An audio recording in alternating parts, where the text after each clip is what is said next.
¿Me escuchan ahí?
¿Cómo están, doctorcitos? Buen día. Les llamo lista, por favor, para iniciar con nuestra clase. ¿Sí? Ustedes están en el grupo C, ¿no? Atentos, doctores. ¿En qué parte nos hemos quedado con ustedes? ¿Cuáles han sido los últimos temas que hemos visto? Obstrucción intestinal, doctor.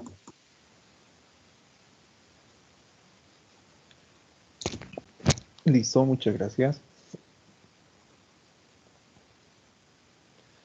A ver.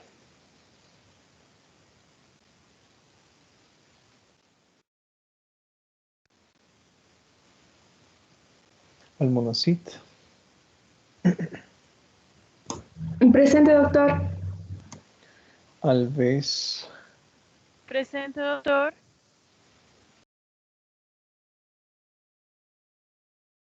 Arispe. Presente, doctor. Callares. Gallares presente, doc. De Moraes.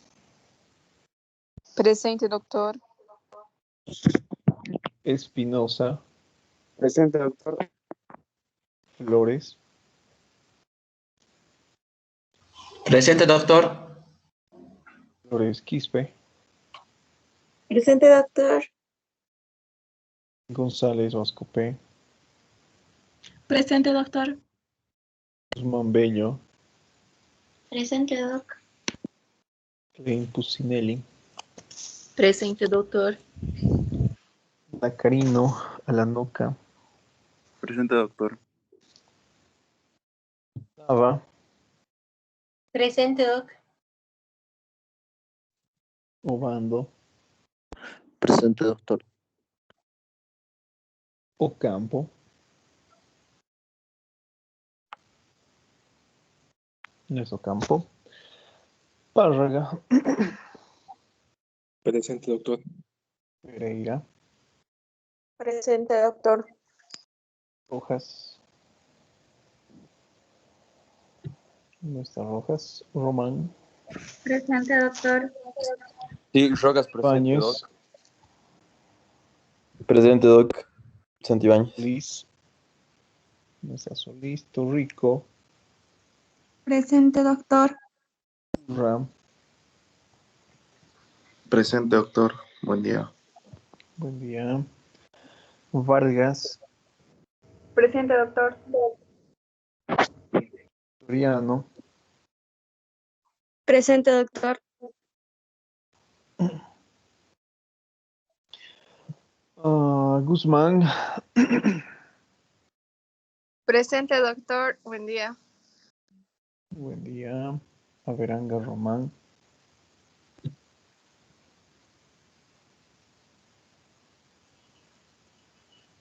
No está Averanga. Arias Gutiérrez.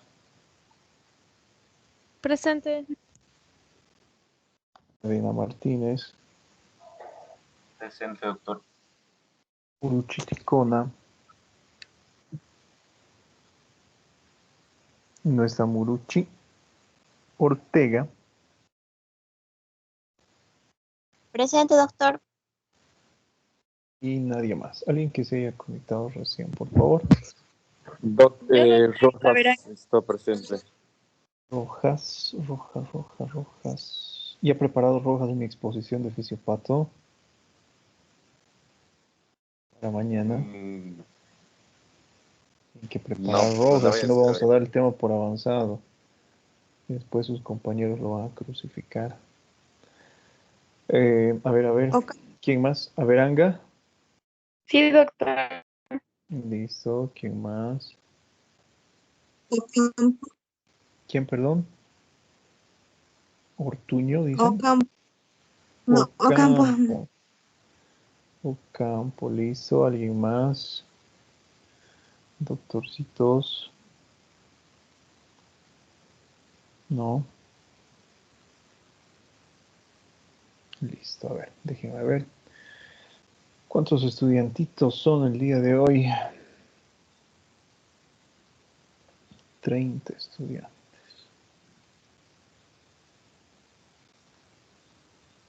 Listo. Bueno, comenzamos entonces con el estudio de qué. ¿Qué vamos a ver el día de hoy? Hoy vamos a ver dos temas que ya los habíamos mencionado con anterioridad y que hacen referencia a lo que es un síndrome de retención gástrica y a lo que es hemorragia digestiva alta y baja.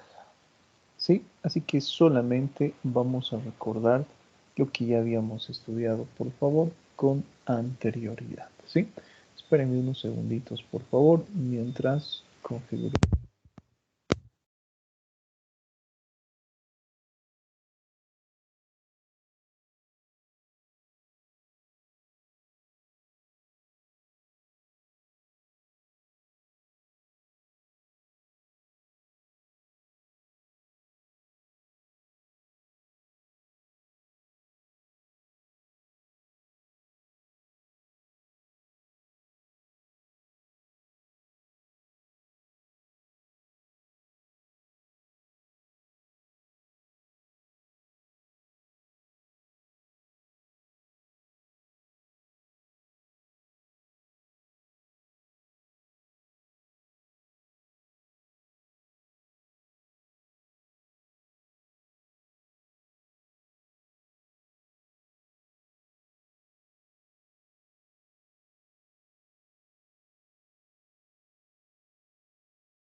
Listo, doctores, ahora sí. Bueno, como les estaba mencionando, hoy vamos a realizar el estudio que corresponde a lo que es el síndrome de retención gástrica y vamos a realizar el estudio de lo que es hemorragia digestiva alta y hemorragia digestiva baja. ¿Listo? Entonces comencemos. A ver, cuando hablamos de síndrome de retención gástrica, doctores, algo que tenemos que tomar en cuenta primeramente es que no podemos confundir este síndrome con el síndrome de obstrucción intestinal, ¿sí? Cuando hablamos del síndrome de obstrucción intestinal, las características clínicas, como ustedes bien saben, son típicas. No hay donde perderse, ¿no? Habíamos hablado, si ustedes recuerdan, de una triada, que era la triada de Kritsmas. ¿Alguno de ustedes recuerda la triada de Kritsmas? Doctorcitos, a ver, ¿cuál era la característica de la triada de Kritsmas para obstrucción intestinal? Vómitos fecaloideos, ausencia de evacuación y distensión abdominal, doctor. Bueno, esa es la triada clínica del proceso obstructivo intestinal. Pero cuando hablamos, por ejemplo, de la triada de Kritsmas, en este caso, los vómitos no forman parte de esa triada, ¿sí? El dolor abdominal sí, la distensión abdominal sí, y la ausencia de evacuaciones de heces y gases. El vómito fecaloideo es un dato clínico adicional. Cuando hablamos del síndrome de retención gástrica, ¿por qué les digo que no debemos confundir con un proceso obstructivo intestinal? Porque cursa con datos clínicos que son muy parecidos. Antes de hablar de estos datos clínicos, tenemos que comprender primeramente qué es un síndrome de retención gástrica. Entonces, doctores, ¿qué entienden ustedes por síndrome de retención gástrica? ¿Qué será? El nombre nos dice, ¿no? Síndrome de retención gástrica.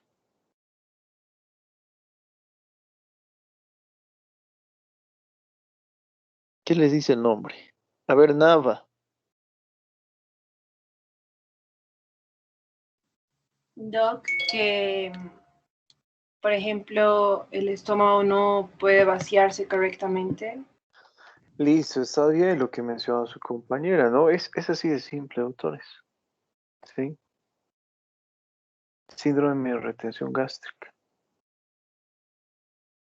Existe lo que es una alteración en lo que es el vaciamiento gástrico. Y cuando hablamos del síndrome de retención gástrica, doctores, especialmente tiene como causa otro síndrome que se denomina síndrome pilórico. ¿Sí? Enseguida vamos a ver qué es el síndrome pilórico. Entonces, lo que había mencionado su compañera, ¿no? La definición es sencilla. No existe lo que es un vaciamiento gástrico que sea el adecuado. ¿Sí? Así de simple. Pero antes de que nosotros nos aventuremos en describir, por ejemplo, cuáles son las características de la sintomatología, tenemos algunas características fisiológicas. Es verdad que existe una retención de alimentos en la estructura gástrica, pero tenemos que saber qué tiempo permanecen los alimentos en el estómago. Con ustedes espero que no encontremos mayor problema en la descripción o mayor dificultad en la descripción de este síndrome, ya que habíamos visto, ustedes recordarán en nuestras clases de fisiopatología, qué es lo que nosotros encontramos cuando hablamos de vaciamiento gástrico. Para empezar, recordemos cuáles son las funciones de la estructura gástrica. Podríamos decir que es una estructura que no se encuentra diseñada para lo que es mantener alimentos. Alguna de sus compañeras de otro grupo el día de ayer mencionaba, sirve el estómago para almacenar alimentos, pero de forma temporal, a diferencia del intestino, por ejemplo, que es una estructura que se encuentra específicamente diseñada para almacenar, ¿no?, aquellos alimentos que ya han sido digeridos. Entonces, el estómago, doctores, no es una estructura que se encuentre diseñada específicamente para almacenar alimentos. Los almacena de forma temporal, sí. Eso quiere decir por un periodo corto de tiempo. Entonces, nosotros tenemos que saber cuál es ese periodo corto de tiempo. Y ese periodo corto de tiempo se encuentra en relación con el tipo de alimento que consume un individuo. Por ejemplo, cuando ustedes consumen alimentos líquidos, podríamos decir que estos tienen un tránsito casi inmediato. Ustedes consumen, por ejemplo, 1 litro de agua y a la media hora va a existir en su estómago aproximadamente 100 ml, 50 ml. ¿Sí? Es casi inmediato. Pero esto no sucede cuando el paciente consume otro tipo de alimentos. ¿Como cuáles, por ejemplo? Proteínas y carbohidratos. Cuando el paciente consume proteínas y carbohidratos, por ejemplo, a ver, vamos a decir papas, almidón y carne de res, depende la cantidad también. Podemos decir que este tipo de alimentos, para que sean reducidos de forma adecuada, tienen que permanecer en el estómago por un tiempo aproximado de 2 horas, como promedio estamos hablando, ¿no? O más, depende de la cantidad. No es lo mismo que ustedes consuman, a ver, unos 100 gramos de carne de res, a que consuman 500 gramos.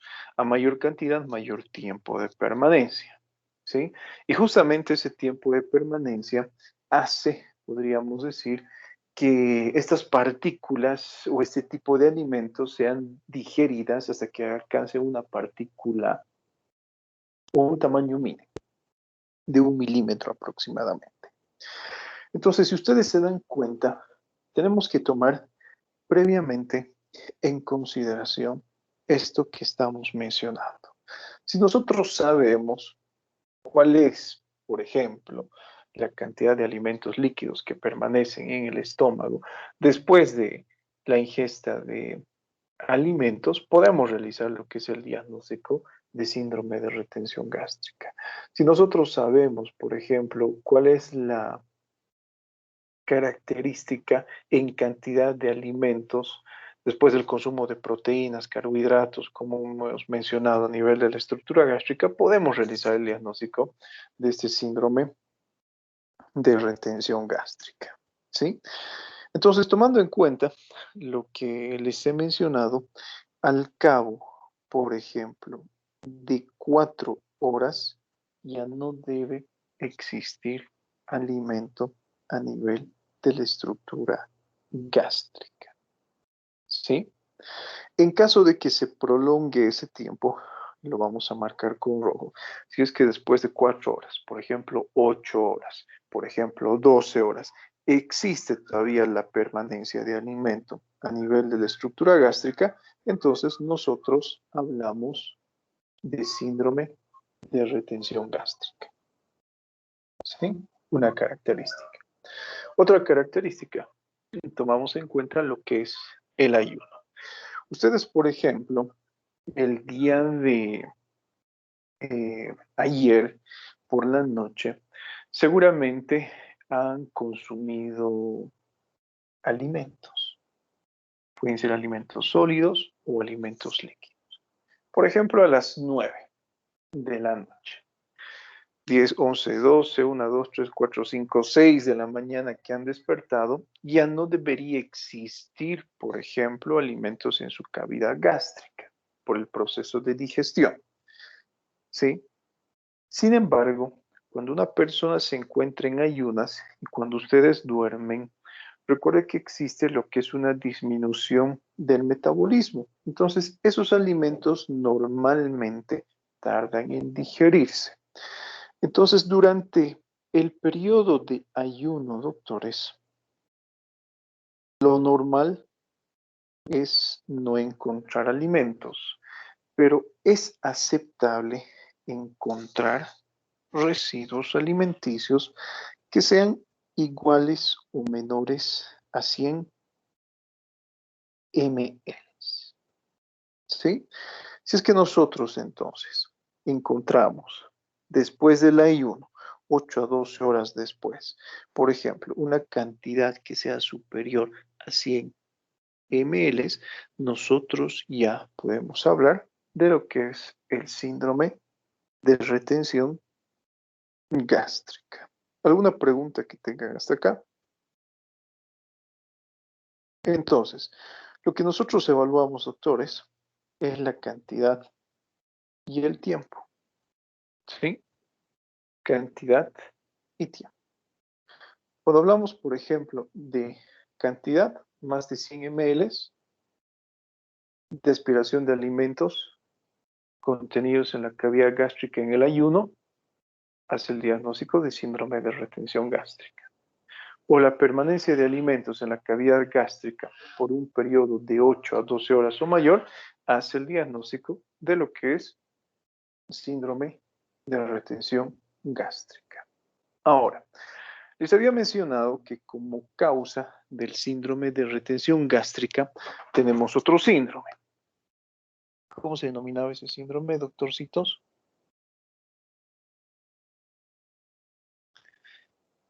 Mis queridos doctores, ¿cómo se denominaba? Pilórico. Síndrome pilórico. ¿Por qué creen que se denomina así?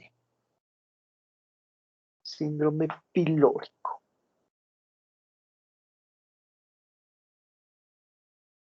¿Por qué? ¿Qué pasará? Porque la alteración está a nivel del píloro, doc. Porque la alteración se encuentra a nivel del píloro. ¿Sí? Tenemos, por ejemplo, lo que es el estómago, tenemos el cardias y tenemos el píloro. Entonces, aquellos pacientes que presentan síndrome de retención gástrica Generalmente es porque presentan ese tipo de alteraciones a nivel pilórico. Y bueno, ¿cuáles son esas causas que pueden producir alteración del píloro? Para empezar, ¿cuáles son las causas, podríamos decir de forma general, a nivel pilórico? Esas alteraciones pueden ser anatómicas o pueden ser funcionales. Esto, si ustedes recuerdan, lo habíamos hablado, lo habíamos explicado a detalle en nuestras clases de fisiopatología. Les había mencionado que una alteración anatómica, estructural o topográfica, a medida que transcurra el tiempo, puede producir una alteración funcional. ¿Sí? Y una alteración funcional, de la misma forma, me puede llevar a lo que es una alteración topográfica o anatómica. ¿Recuerdan los ejemplos de los cuales hemos hablado en aquella ocasión? Cuando hablamos de una alteración anatómica o estructural, como dice el nombre, existe un daño real en la estructura. ¿Y qué es lo que daña? En este caso, la estructura pilórica. Lo que daña es la presencia de úlceras.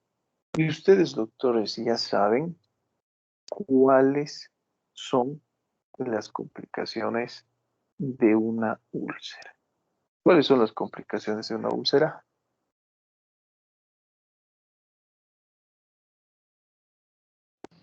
Hemorragia. Una es la hemorragia, la otra es la perforación, la otra es la penetración y la otra es la estenosis. Entonces, estos pacientes, miren, lo vamos a asociar un poquito con fisiopatología. Si ustedes recuerdan, habíamos realizado, ¿no?, una clasificación del proceso ulceroso. Puede encontrarse en diferentes regiones. Cuando hablamos, por ejemplo, del proceso ulceroso, recuerden las complicaciones. Existe estenosis, existe la formación de tejido cicatrizal y retracción del tejido sano hacia el lado cicatrizal, y esto produce lo que es estenosis. Ese tipo de alteración, doctores, hace referencia a una alteración mecánica. Eso quiere decir que el proceso es netamente estructural. ¿Qué es lo que sucede, por ejemplo, en este tipo de pacientes? Al existir lo que es un proceso obstructivo de tipo mecánico, existe lo que es una reducción del diámetro del píloro. Entonces, ¿qué es lo que sucede, por ejemplo, con este tipo de pacientes que presentan este tipo de alteración?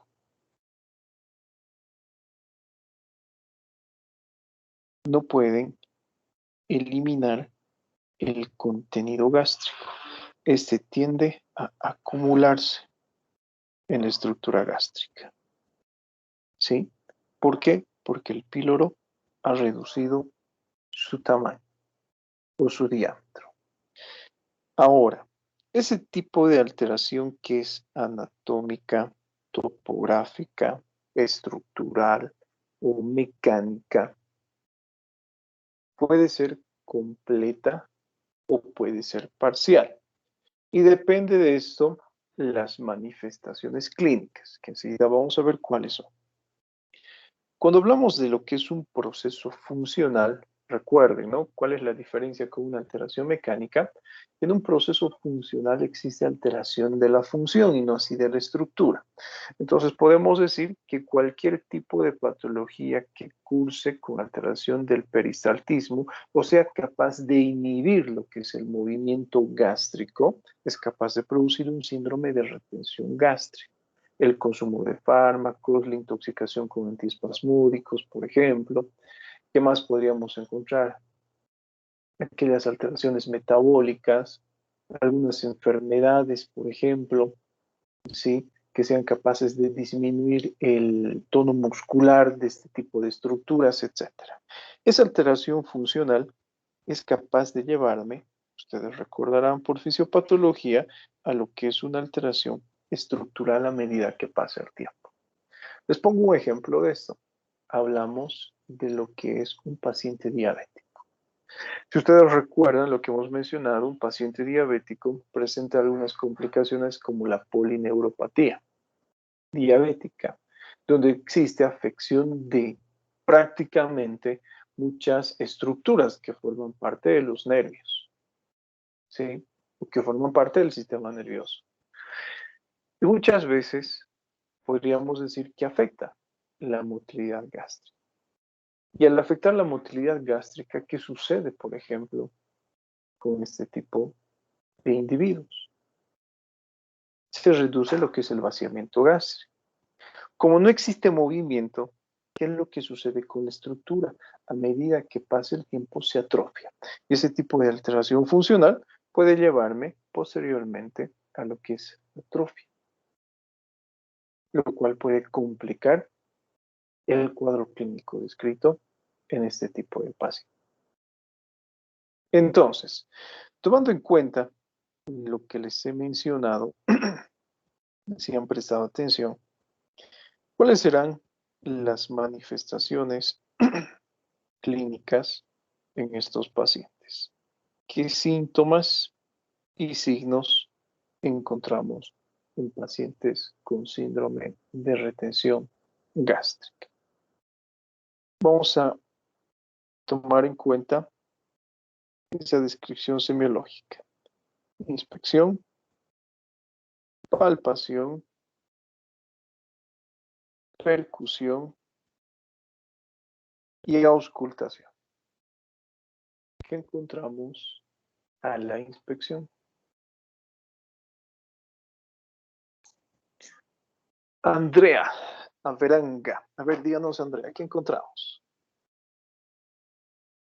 a la inspección? Doctora Andrea Averanga. No, Como que no hay no en medicina, Andrea. no. A ver, los demás, ¿qué opinan? Según lo que hemos hablado, es que no han estado atentos. Razonemos un poco. Dolor abdominal. Encontramos Dolor el abdominal. bazuqueo gástrico. A la inspección. Primero vamos a hablar de la inspección. El dolor se puede observar callares. No, No se no. puede observar el dolor, ¿verdad? El bazuqueo gástrico no funciona parte de lo que es la inspección. Enseguida vamos a ver. A la inspección, ¿qué observamos? El Distensión estómago. abdominal. Eso es, ¿no? Lo que menciona su compañera. Todo lo que les he mencionado, doctores, es de vital importancia. Pareciera que no, pero sí. No existe motilidad gástrica, o si existe un proceso obstructivo asociado. No existe lo que es la evacuación de alimentos de la estructura gástrica. Los alimentos no pueden pasar hacia el duodeno. Y en este caso les había mencionado que el estómago no es una estructura que se encuentra altamente diseñada para albergar alimentos. Los alberga sí, pero solamente de forma temporal. Nada más. Entonces, podríamos decir que el contenido sobrepasa la capacidad del continente. Entonces, lo que nosotros encontramos en este tipo de pacientes a la inspección, como había mencionado su compañera, es distensión abdominal. ¿En qué cuadrante?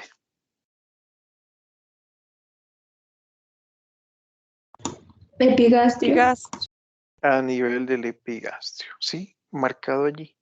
Listo. Nada más. ¿Qué más podríamos observar? Podríamos observar los movimientos originados por el estómago, los movimientos peristálticos, para tratar, por ejemplo, de que ese alimento contenido pase hacia la estructura intestinal. Podemos observar. ¿Qué más, doctores? Los vómitos. ¿El paciente vomitará? ¿Qué opina? El paciente vomita. Vamos a tomar en cuenta el dato clínico que nos ha presentado su compañero. Debido a la distensión, el paciente presenta lo que es dolor. El paciente presenta vómitos. Debido a la distensión, se origina dolor. Debido a la distensión, el paciente vomita. Y cuando el paciente vomita, doctores, ¿qué es lo que sucede con la distensión? Disminuye. Disminuye. Entonces el vómito disminuye la distensión. Y si disminuye la distensión, ¿qué es lo que sucede con el dolor?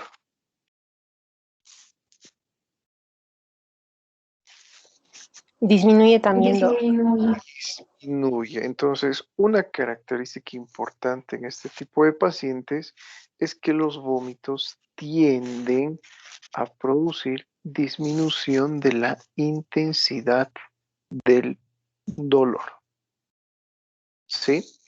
Tomando en cuenta las características de los vómitos, doctores, ¿cómo creen que son los vómitos? Por ejemplo, en el vómito de un proceso obstructivo intestinal, los vómitos serán fecaloideos. En este caso serán fecaloideos.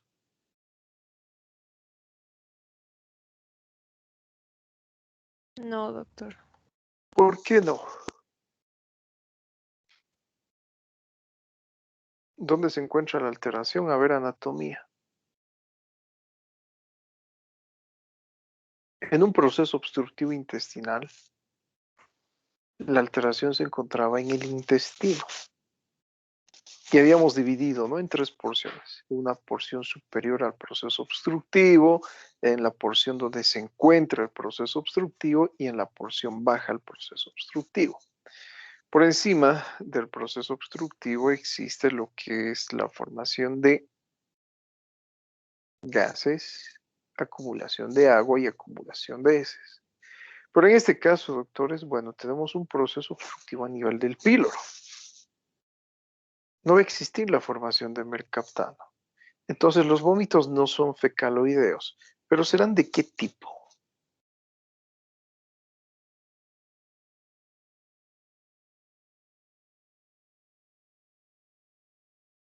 Si el alimento no puede pasar del estómago al intestino, ¿qué tipo de vómito presentará el paciente?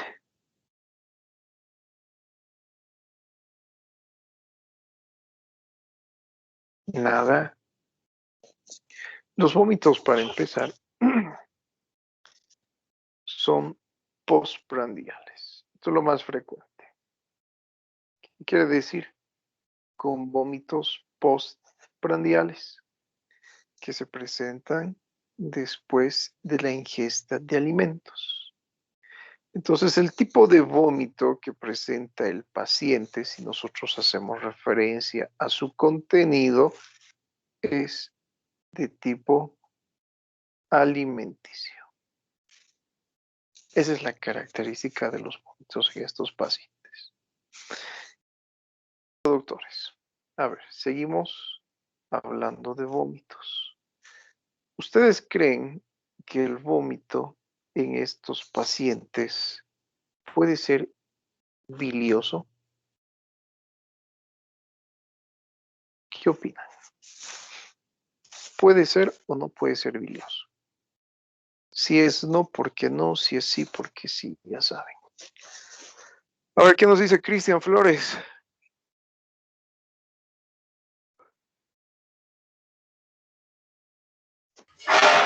No, doctor, porque si hay una obstrucción del píloro, porque la bilis, doctor, o sea, se va a expulsar en la segunda porción del duodeno y no creo. Listo, a ver. ¿Alguien que acompañe a su compañero?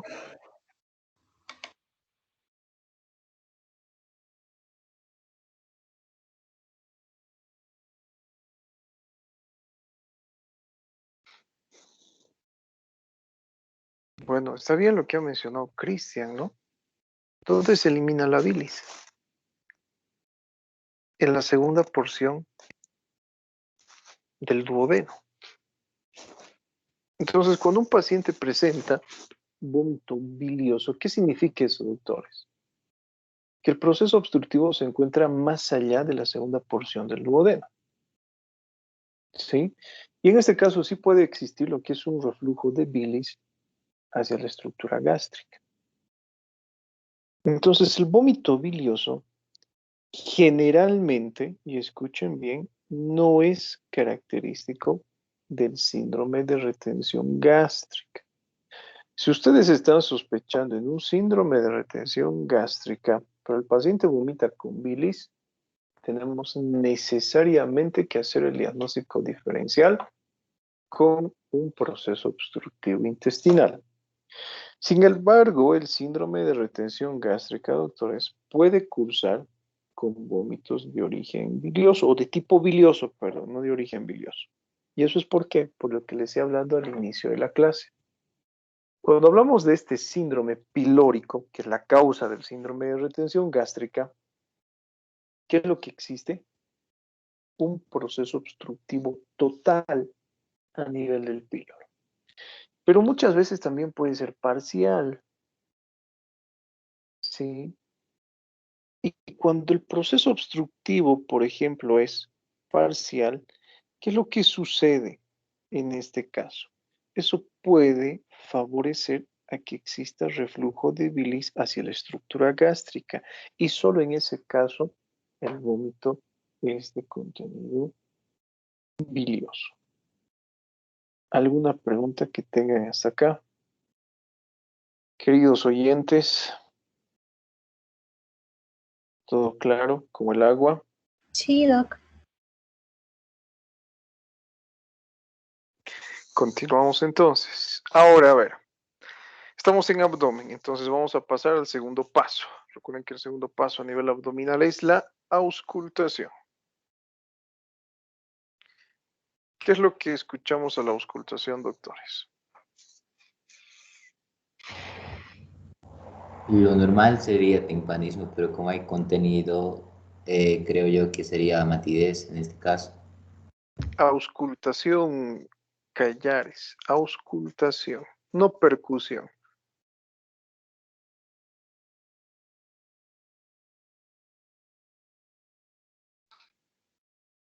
¿Qué sucederán con los ruidos hidroaéreos? En este caso, no ubicados a nivel gástrico.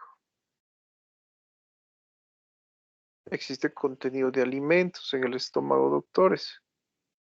Nosotros oímos los denominados borborismos. ¿Sí? Pasamos a lo que es percusión. A la percusión, ¿qué es lo que ustedes van a percutir?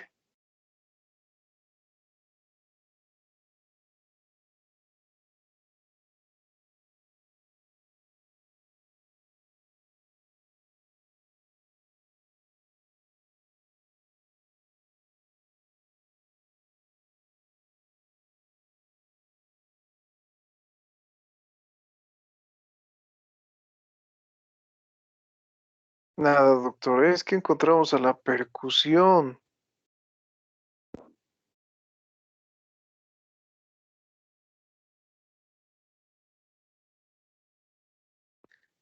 Doctorcitos, a ver, razonen. A ver, Callares otra vez, ¿qué encontramos a la percusión? Decía matidez por el contenido, pero lo normal sería timpanismo, ¿no? Lo normal es timpanizo, en este caso, ¿sí? Porque recuerden que la estructura gástrica es hueca. Pero en este caso, como existe la presencia de alimentos, lo característico va a ser la matidez. Matidez hídrica. A ver, hablemos de la palpación. Su compañera nos había mencionado, por ejemplo, hace algunos segundos, hace algunos minutos atrás, que tenemos que buscar un dato clínico, que es el signo del bazuqueo gástrico. ¿Alguien recuerda, por ejemplo, a qué se refiere bazuqueo? Y si ustedes recuerdan lo que hemos visto en abdomen, habíamos hablado del denominado ruido de sucusión, que traducía lo mismo que el bazuqueo. A ver, Nandi Arias, ¿en qué consiste el signo del bazuqueo gástrico? Doctor, es palpar justo donde se encuentra la estructura gástrica. Ponemos las manos alrededor, se podría decir, y movemos de un lado a otro para escuchar el contenido gástrico. Listo, ¿no? Lo que ustedes tienen que hacer en este caso es tomar el estómago con sus deditos. Colocan un dedito acá, el otro acá y lo agitan y lo mueven. Y lo que ustedes van a poder oír, por ejemplo, es cómo el líquido se desplaza y choca con las paredes del estómago. Entonces, fíjense que semiológicamente nosotros podemos establecer hasta cierto punto lo que es el diagnóstico de este tipo de síndrome. Sin embargo, tenemos que utilizar exámenes complementarios. El mejor examen complementario, les había mencionado, la radiografía. En este caso, la radiografía de abdomen. Bueno, ¿qué es lo que nosotros observamos? Vamos a poder ver cómo en este caso existe el contenido alimenticio ubicado a nivel gástrico. Una característica importante, como estamos hablando de contenido líquido, bueno, independientemente, ¿no? Si ustedes consumen, por ejemplo, lo que son alimentos sólidos, la estructura que se forma va a ser pastosa o semipastosa. Entonces, lo característico va a ser que exista un límite superior que sea netamente horizontal.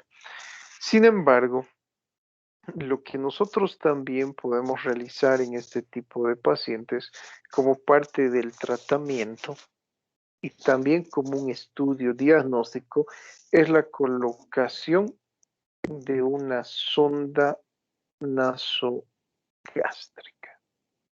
¿Sí?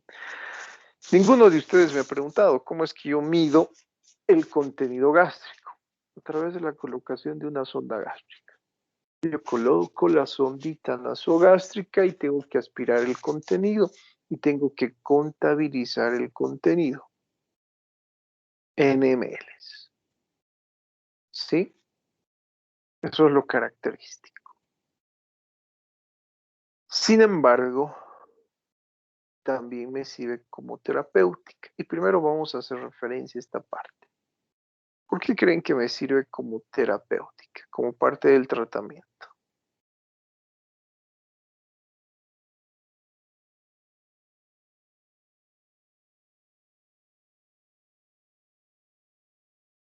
A ver, ¿qué nos dice Milena? ¿Por qué nos sirve como parte del tratamiento la colocación de sonda nasogástrica?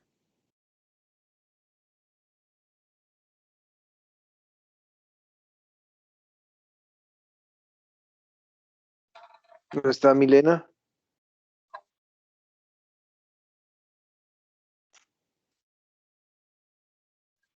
Fernanda de Moraes.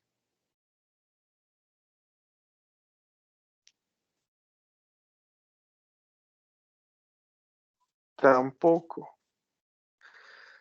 A ver, ¿qué nos dice Victoriano?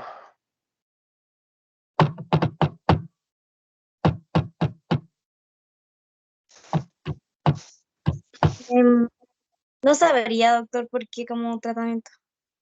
¿Por qué? A ver, pero piensen un poquito. A ver, Vargas. Guzmán Vargas. No sé, doctor. Doc, ¿puede ser para la administración de medicamentos? No. A ver.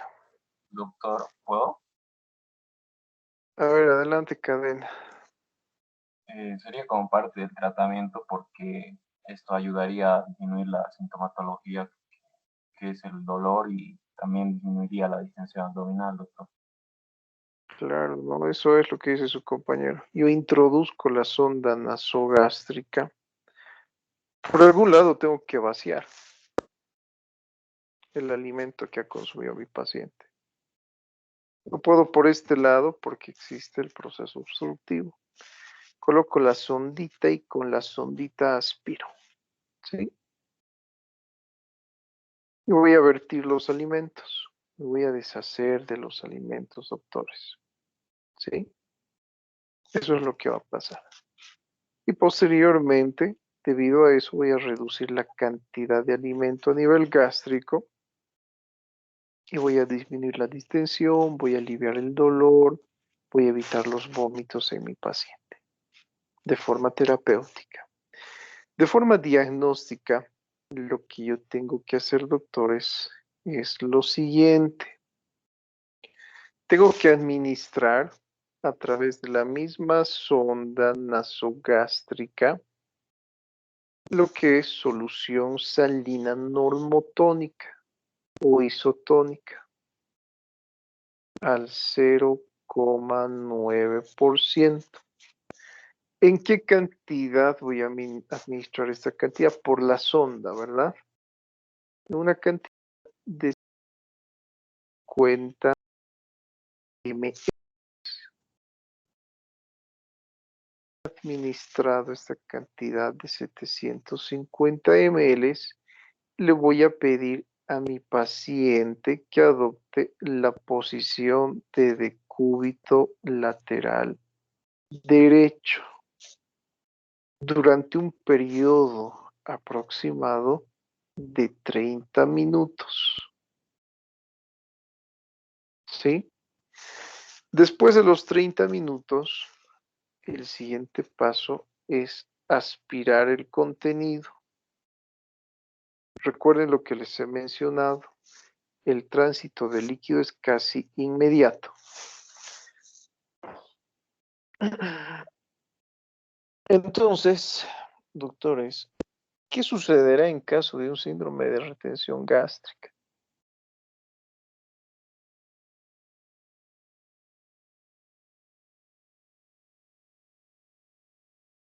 Con la aspiración de líquido que he introducido. Media hora después.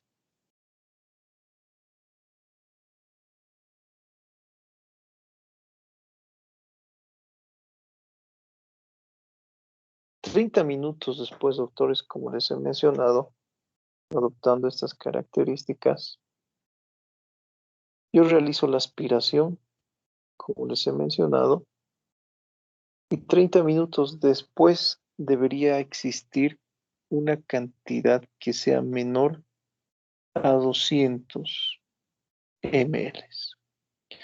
Si yo encuentro, por ejemplo, lo vamos a escribir acá con rojo, lo que es una cantidad mayor a 400 ml o igual, hago mi diagnóstico de síndrome de retención gástrica. ¿Sí? Hacemos eso en este tipo de pacientes. Ahora, si ustedes logran aspirar alguna vez un contenido, por ejemplo, que sea mayor a 300 ml, pero posterior a la ingesta de alimentos en un periodo de tiempo aproximado, a ver, de 8 horas. Si es que después de 8 horas ustedes aspiran esa cantidad de contenido gástrico, también ya tienen el diagnóstico de síndrome de retención gástrica. ¿Alguna pregunta que tengas acá?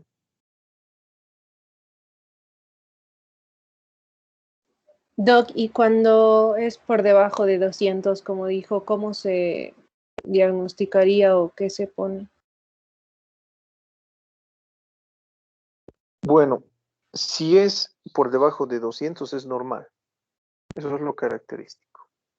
Si es mayor a 400, si es mayor a 400 después de haber infundido líquido, volumen, síndrome de retención gástrica.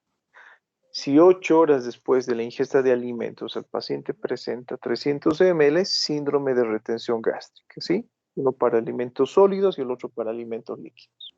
Ya, gracias.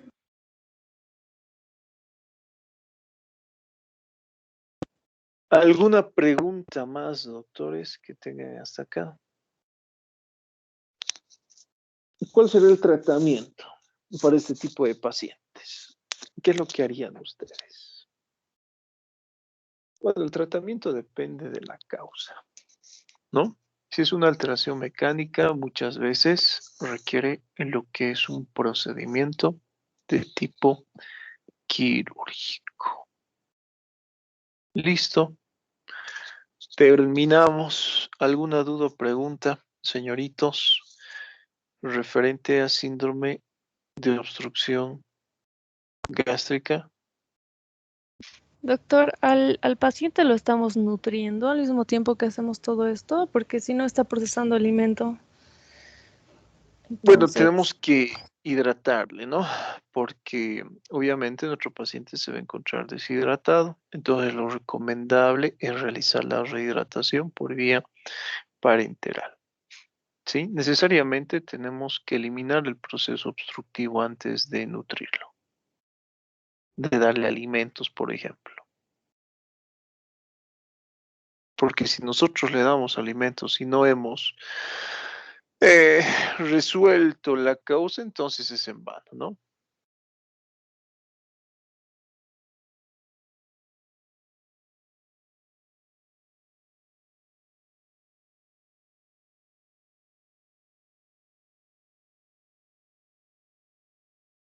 ¿Algo más? Nada más. Entonces, hablamos de otro síndrome, que es la hemorragia digestiva. ¿Qué tienen, doctores, por hemorragia digestiva? A ver. Obando. ¿Qué es hemorragia digestiva?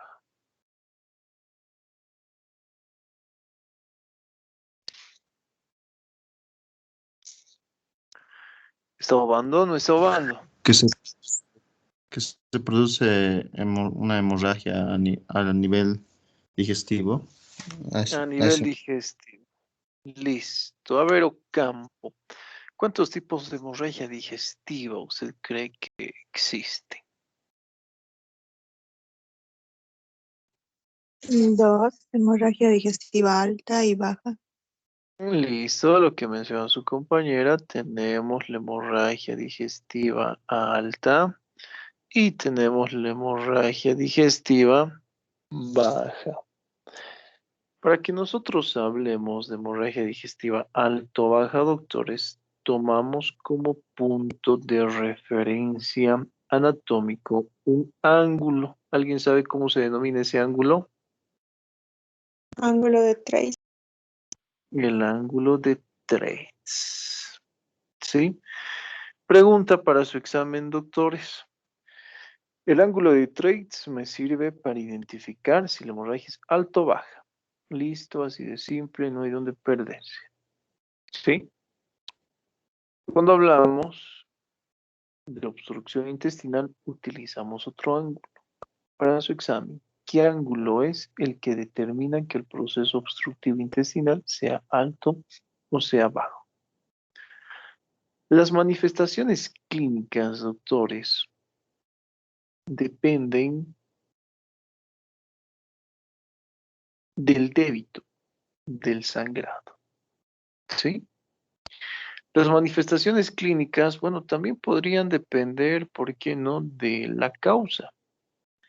Y si nosotros hablamos primeramente de las causas de la hemorragia digestiva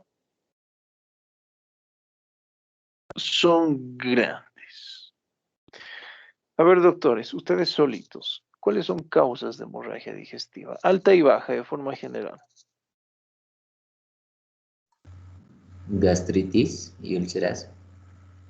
La presencia de úlceras gástricas o úlceras gastroduodenales las vamos a denominar, ¿sí? Úlceras. Listo. Recuerden que una de las complicaciones de la úlcera, la inicial, es la hemorragia. ¿Qué más?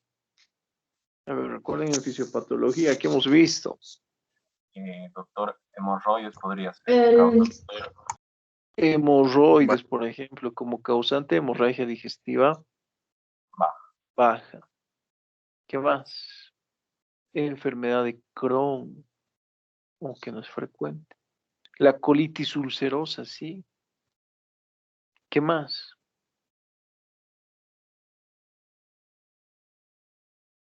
¿Qué más? ¿Qué más, doctores? Síndrome de Mallory-Weiss, enfermedad de Mallory-Weiss, la enfermedad de Delafoy. Existe una gran cantidad de causas. Entonces, lo que nosotros tenemos que hacer es diferenciar. Y la forma en la que diferenciamos una hemorragia digestiva alta de una hemorragia digestiva baja es a través de las manifestaciones clínicas que presentan los pacientes. Entonces comparamos, a ver, tenemos lo que es hemorragia digestiva alta y tenemos hemorragia digestiva baja. En ambos casos, doctores, dependiendo el débito de la hemorragia, podemos encontrar como datos clínicos asociados lo que es el shock. ¿Shock de qué tipo? hipovolémico. Hipovolémico, ¿no? Recuerden en este caso que el shock está en relación con el débito de la hemorragia. ¿Eso qué quiere decir? Si mi paciente sangra mucho, entonces el paciente va a cursar con un shock hipovolémico dependiendo la pérdida de sangre, ¿no? Moderado o intenso. ¿Y cuáles son las manifestaciones clínicas del shock? A ver, doctores. Si no responden, se ganan un tema para estudiar. Palidez, Bueno, disminución de la presión arterial. van a estudiar shock hipovolémico para su examen final. Palidez, frialdad de extremidades. Puede existir cianosis, puede existir diaforesis, hipotensión, oliguria, anuria, alteración del estado de conciencia, etc. Entonces, eso depende del débito de la hemorragia. ¿Sí? ¿Qué más encontramos en estos pacientes?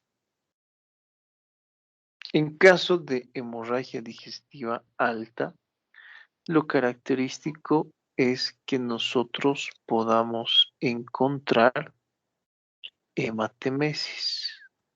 ¿Qué será hematemesis, doctores? Vómitos con sangre, doctor. La presencia de vómitos con sangre. Listo. Esos vómitos con sangre, de la misma forma, pueden tener diferentes características. Puede tratarse de sangre venosa, puede tratarse de sangre arterial. Habíamos visto en nuestras clases de fisiopatología el síndrome de Delafoy o la enfermedad de Delafoy, que es lo más correcto, y Mallory-Weiss. Mallory-Weiss se producía por hipertensión portal. Existía dilatación de estructuras venosas. Eso era lo característico. Por lo tanto, la sangre que el paciente vomita en este caso será, podríamos decir, de una coloración vinosa. Si es arterial, fresca, roja, rutilante. Si es de débito alto, fresca, roja y rutilante. Si es de débito bajo, muchas veces ya encontramos lo que son coágulos, por ejemplo. ¿Sí? Encontramos datos clínicos que sugieren anemia. ¿Qué más encontramos?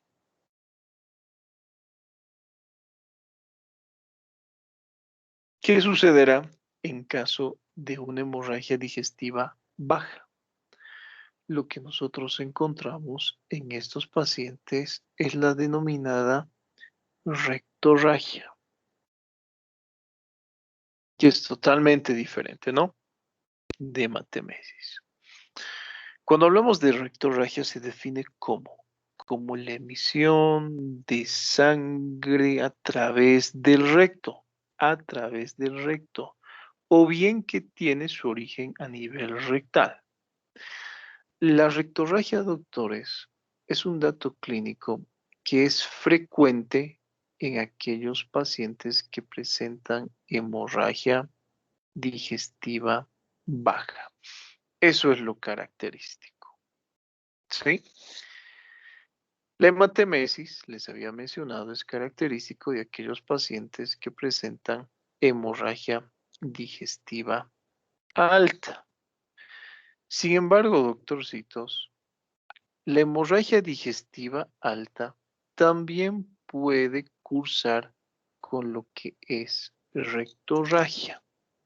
Por eso la definición es importante. O es aquella sangre que proviene y tiene como origen el recto, o es aquel fluido de sangre a través del recto. En aquellos pacientes que presentan, por ejemplo, un débito alto de la hemorragia digestiva alta, vamos a poner como ejemplo. Supongamos tenemos un paciente que presenta hemorragia digestiva alta de débito alto. ¿Cómo yo me doy cuenta que mi paciente presenta una hemorragia digestiva alta de débito alto? El paciente cursa con datos clínicos de shock hipovolémico, moderado o intenso. En este caso, la sangre, como es en gran cantidad, es capaz de atravesar, podríamos decir, casi de forma inmediata la estructura intestinal. Y cuando el débito, por ejemplo, es alto, el paciente presenta rectorragia. Sin embargo, no es característico esto. Recuerden, podemos encontrar rectorragia en hemorragia digestiva alta, cuando el débito de la hemorragia sea alto. Lo característico de la hemorragia digestiva alta es la hematemesis. Y es otro tipo de alteración que lo hemos visto el semestre pasado, que se denomina melena. ¿Qué es melena? Es el cortecito que tiene Dora la exploradora, ¿verdad?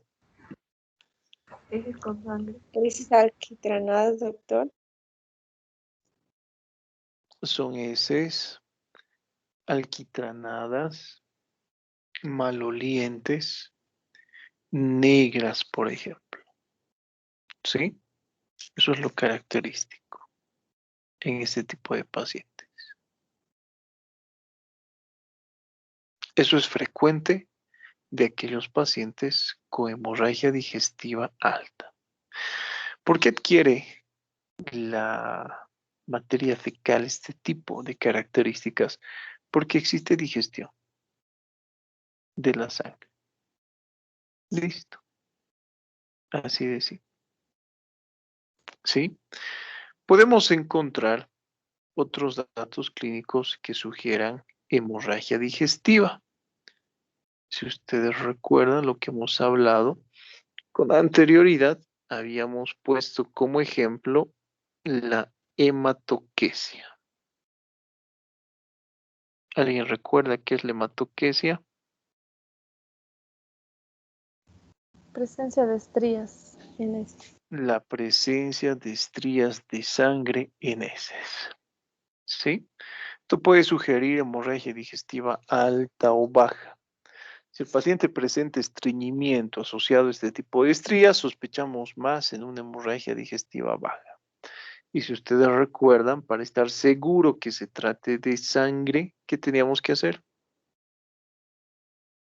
Existía una prueba. Del guayapo. La prueba de Guayacol o de Guayaco. ¿En qué consistía la prueba esta?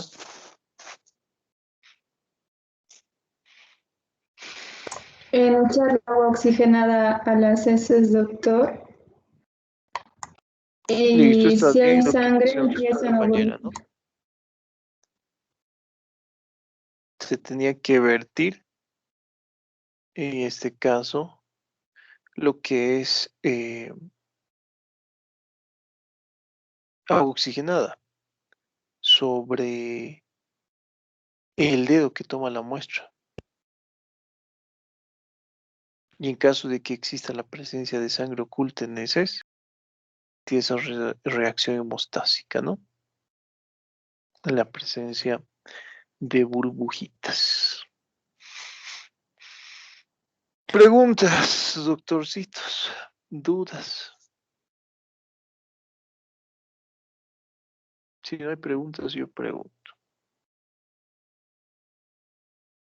¿Cuál será el tratamiento de la hemorragia digestiva alta y baja?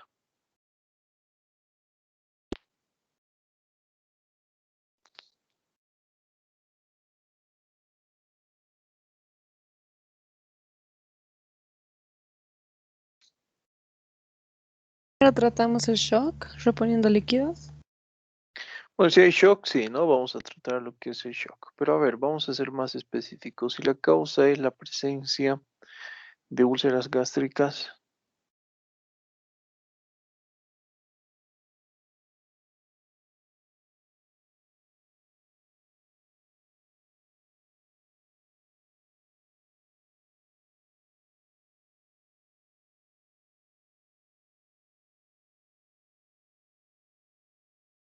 a ver, Rojas, adelante.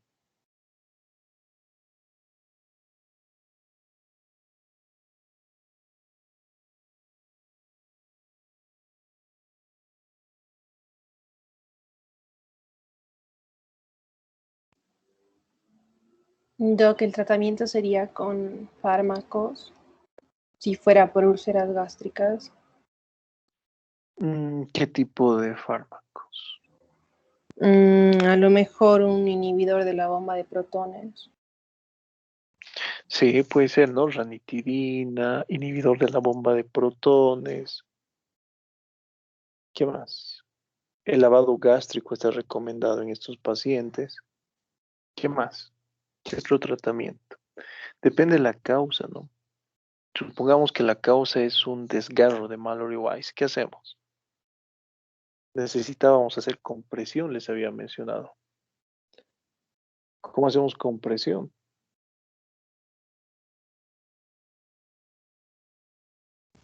Con una sonda. Con una sonda intraesofágica.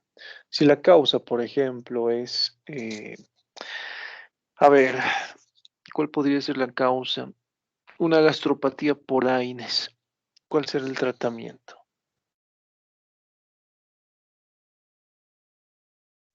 Análogos de la prostaglandina. Análogos de la prostaglandina, el misoprostol, prostaglandina E1, por ejemplo. Si la causa de la hemorragia digestiva, una de las más frecuentes, es la infección por Helicobacter pylori, ¿qué es lo que hacemos? Antibióticos como la clindamicina, citromicina, más un inhibidor de la bomba de protones. Está bien, ¿no? Habíamos visto, si ustedes recuerdan, en nuestras clases de fisiopatología los esquemas, ¿no? La terapia triple, cuádruple, con bismuto, sin bismuto, etcétera. Entonces, doctores, si ustedes se dan cuenta, lo que nosotros encontramos en este tipo de pacientes es una gran cantidad de datos clínicos. ¿Alguna pregunta que tengan hasta acá?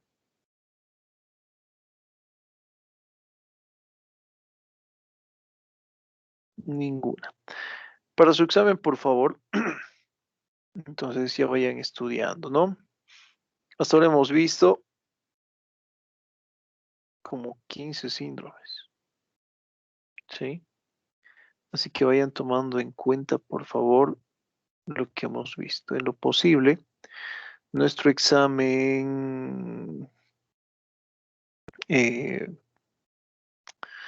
final será de síndromes, donde englobemos todas las características de estos, ¿sí? ¿A qué me refiero?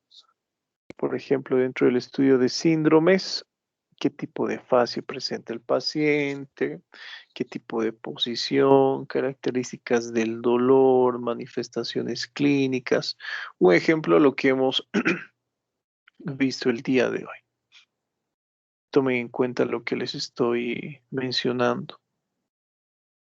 Por ejemplo, a ver, hemos hecho referencia a lo que es shock hipovolémico. Si bien la hemorragia digestiva se puede diagnosticar de forma precisa, no hay dónde perderse. Si el paciente sangra por la boca, hemorragia digestiva. Si el paciente sangra por el recto, hemorragia digestiva. Alta y baja, ¿sí? Es fácil. Sin embargo, tenemos que saber reconocer el débito de la hemorragia y para eso nosotros estudiamos shock hipovolémico. Recuerden que cada característica, por ejemplo, del shock tomando en cuenta su clasificación es totalmente diferente. La semiología del shock hipovolémico leve es totalmente diferente del moderado y totalmente diferente del severo. ¿Sí? Estamos viendo algunos exámenes complementarios por síndromes. Mañana vamos a hablar un poco más de estos exámenes complementarios, especialmente cuando hagamos referencia a lo que es pancreatitis y apendicitis. Entonces, los casos clínicos que ustedes van a tener, por favor, van a ser detallados y tienen que estudiarlos de forma adecuada, ¿sí? Denle la importancia que se merece, doctores. Bueno, nada más. Así que nos despedimos. Nos vemos el día de mañana para avanzar otros exámenes. Chao, chicos. Hasta luego, Hasta doctor. luego, doctor. Chao, Hasta luego, doctor. Gracias. Doctor.